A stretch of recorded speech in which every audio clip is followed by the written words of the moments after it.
Много легенд и песен сложено в степи о героях прошлого. Люди знают их имена и бережно хранят в памяти, передавая из уст в уста.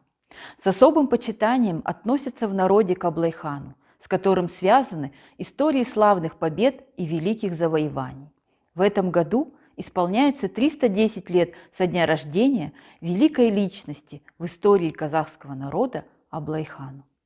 Абылай – противоречивая и вместе с тем великая личность. С ним связан огромный пласт нашей истории, требующий не поверхностных суждений, а глубокого изучения.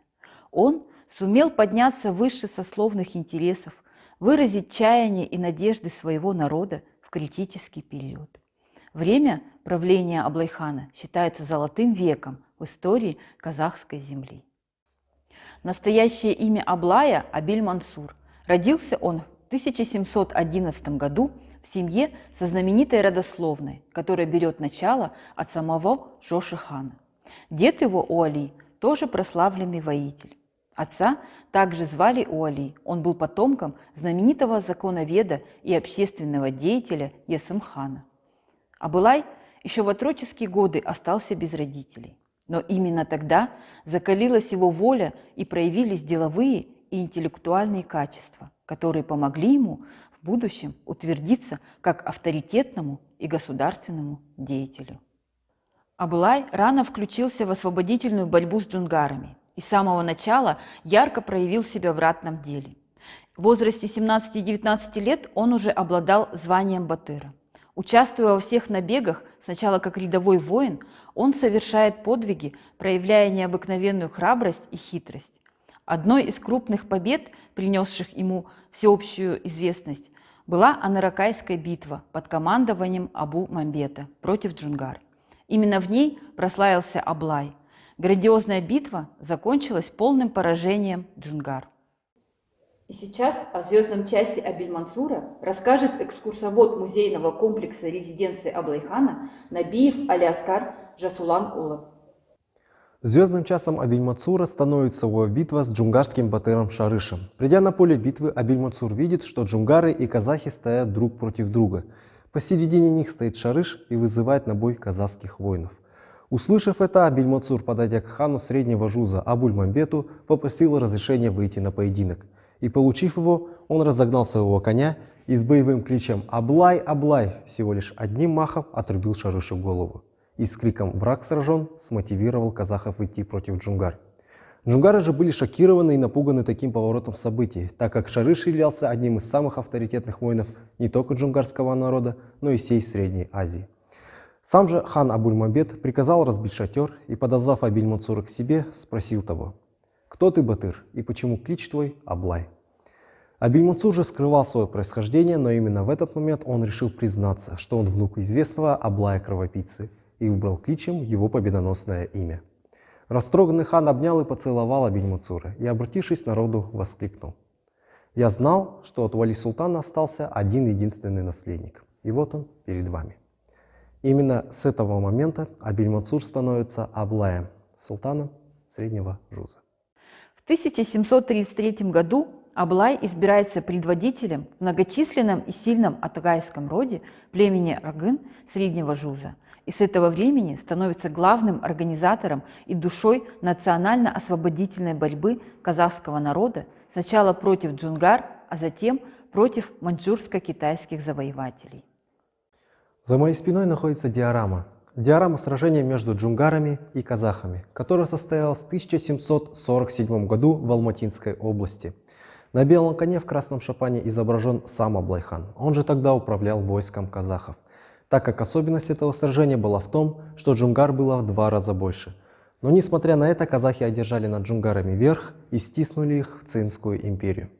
Немногим позже, а конкретнее 12 лет спустя, в 1758 году, Цинская империя уничтожила джунгар как народ. Сейчас же нет такого самостоятельного государства, как Джунгария. В 1771 году Аблай избирается ханом 3 жузов, власть которого распространилась практически на всю казахскую степь. Казахское ханство к тому времени значительно укрепило свое политическое и экономическое положение. Внешняя политика Аблая характеризовалась гибкостью и компромиссностью. Аблай лавировал между такими двумя крупными империями, как Россия и Китай, но при этом не допускал усиления обеих держав на своей территории. Именно так Аблай сохранил независимость и свободу казахского народа. При этом вел очень грамотные дипломатические отношения с Российской империей. Первым был хан младшего Жуза Абу-Хаир. Он их вел при правлении императрицы Анны Иоанновны. Немногим позже и более укрепил эти дипломатические отношения Аблай при правлении императрицы Екатерины II. В 1752 году по Новоишимской линии начато строительство крепости Святого Петра, а в 1759 году по просьбе самого Аблай-хана Петропавловская крепость, город, в котором мы сейчас с вами находимся, становится крупнейшим торговым центром. Сюда же съезжаются все купцы из разных стран и городов, и деньги тогда не играли главную роль, главным был обмен. Но он был неравнозначный. То есть за одну лошадь вы могли купить примерно такой браслет, и это считалось абсолютно нормальным. Все зависело от продавца или же покупателя. Деньги Российской империи. Первый и второй ряд – это деньги Екатерины, третий же ряд – сибирские деньги. Деньги являются оригиналом 18 века. Вашему вниманию представлен план. Этот план был найден в 1765 году в Российском архиве. Именно на этом месте Российская империя под руководительством Екатерины II построили Аблай-хану одноэтажный четырехкомнатный деревянный домик, который, правда, в Петропавловске при больших пожарах сгорает, и на его месте только в 1824 году было начато строительство двухэтажного военного лазарета. Лазарет был достроен в 1829 году, но пришел в бесхозное состояние в конце 90-х годов 20 века. В 2005 году этот дом носит программу «Культурное наследие», на которую было выделено 606 миллионов тенге из государственного бюджета. В течение всего лишь 3 лет велись строительные работы.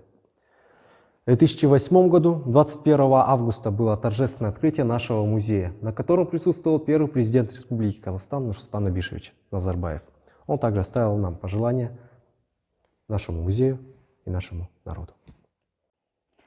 Как дальновидный политик, Аблай-хан осознавал, что времена кочевничества в степи прошли. Он предпринимал первые шаги по переходу к полуоседлому и оседлому образу жизни своего народа. При его участии и руководстве восстанавливалась экономическая жизнь степи, наладились отношения со Средней Азией, с Россией, были разбиты вторгнувшиеся в степь китайские войска. Последние годы его жизни прошли в завоевательных походах против кыргызов. Хан Аблай стал образом, воплотившим качество степного правителя. Имя его стало ассоциироваться с дипломатическим искусством, полководческим талантом, умением принимать решения в критические моменты. В Центральной городской библиотеке имени Ивана Шухова оформлена книжно-иллюстративная выставка «Аблай-хан. Время и личность», где представлены издания о жизни и деятельности великого объединителя казахских земель. Обращаю внимание на следующие издания. В справочном издании «Аблай-хан. Энциклопедия» собраны сведения о жизни и государственной деятельности великого хана Аблая. В энциклопедии также содержатся сведения о людях, событиях и географических названиях, так или иначе связанных с именем хана Аблая. В книге Абайден Акуе Жаксыбая Самрата, известного журналиста и писателя, говорится о доме Аблая, который находится на территории современного Петропавловска. Сейчас он отреставрирован в рамках программы Рухани Жангыру. Также произведение отражает беспрецедентную работу Аблай-хана по сохранению казахских земель. Казахстанский историк, этнолог, писатель, педагог Жамбыл Артыкбаев выпустил научно-популярную книгу «Аблай-хан», посвященную легендарной личности правителя Великой Степи. В книге рассказывается о жизненном пути Аблая, о его учителях и наставниках, событиях внутренней жизни общества и о многочисленных войнах, которые в XVIII веке вели казахи. Аблай-хан Жанузака Касымбаева – красочная иллюстративная книга для детей и взрослых из серии «Знаменитые люди Востока» на казахском и русском языках. Она повествует об историческом деятеле и полководце Аблай-хане. Также на иллюстративной книжной выставке представлены и другие документы, которые освещают деятельность великого политического деятеля. Для тех, кто хочет более углубленно изучить деятельность исторической личности Аблайхана, приглашаем посетить книжную выставку «Аблайхан. Время и личность».